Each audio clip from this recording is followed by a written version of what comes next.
Hello friends, welcome to SMB Hunar. એસએમબી હુનરમાં આજે આપણે તુલસીનો સોપ બનાવતા જોશું, તુલસી પાવડરના સાથે. એના વાસ્તે આપણે ગ્લિસરીનનો બેઝ લઈ રહ્યા છે. અગર તુલસીને પાવડર ના લેવું હોય તો આપણે તુલસીના પત્તાનું પેસ્ટ બનાવીને બી યુઝ કરી શકીએ છીએ. ઓકે, જે તુલસીના 5-7 પત્તા લેશું, 5 થી 10 પત્તા, અને એને હાફ ટીસ્પૂન રોઝ વોટરમાં, જે નોર્મલ રોઝ વોટર આવે છે એમાં નાખીને ગ્રાઇન્ડ કરી લેશું યા પીસી લેશું, અને પછી એ પેસ્ટને આપણે સોપમાં નાખી શકીએ છીએ. બસ ખાલી એટલું છે કે જે આપણા સોપમાં આપણે પાવડર યુઝ કરીએ છીએ એ 5 to 6 મંથ સુધી આપણે યુઝ કરી શકીએ છીએ. લેકિન જેમાં આપણે ફ્રેશ લીવ્સનું યા ફ્રેશ પેસ્ટ યુઝ કરીએ છીએ, નીમના પત્તામાં બી આપણે સેમ વે કરી શકીએ છીએ.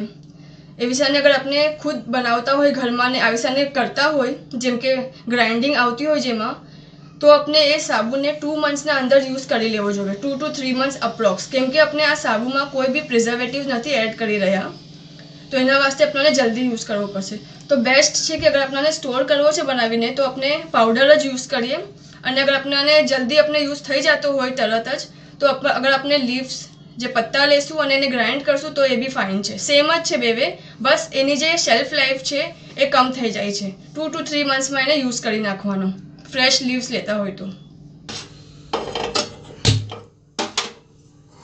આપણે પાણી ગરમ થવા દઈએ, પહેલા આપણને મેલ્ટ કરવાનું છે બેસને. આપણે ફ્લેમ લો કરી દઈશું. ઓકે,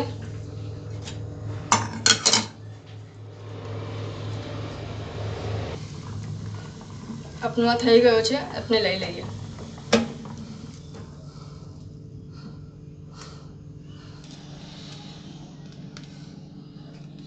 આપણે હાફ ટીસ્પૂન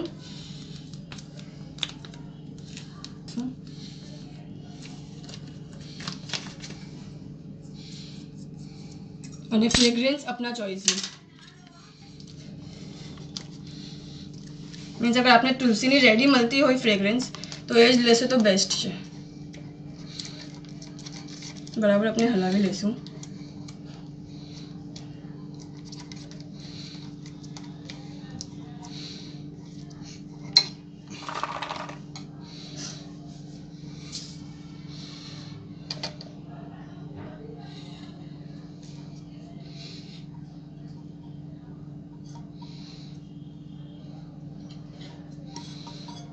અને આપણે આને સેટ થવા મૂકી દઈશું.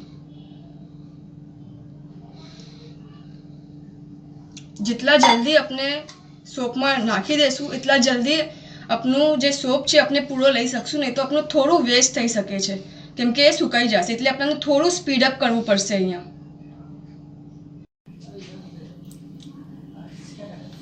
ડિમોલ્ડ કરી લઈએ આપણે આને.